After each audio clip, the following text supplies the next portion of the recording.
বিসিবির সভাপতি পদে অবশেষে পরিবর্তনটা এসেই গেল।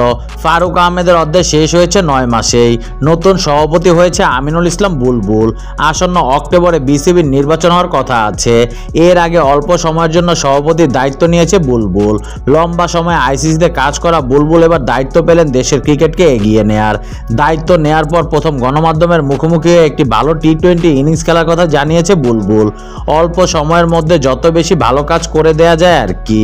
2024 সালের আগস্টে সরকার পতনের পর তখনকার সভাপতি নাজমুল হাসান পাপন পদত্যাগ করলে সভাপতি হয়েছে ফারুক আহমেদ। তবে ফারুক পদে টিকলেন 9 মাস। সরকার থেকে তাকে পদত্যাগ করতে বলা হলেও তিনি তা করেননি। পরে তার মনোনয়ন বাতিল করে দেয় জাতীয় ক্রীড়া পরিষদ।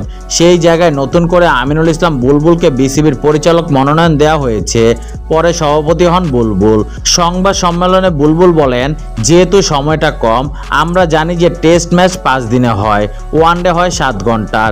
আমি একটা কুইক টি-20 ইনিংস খেলতে এসেছি।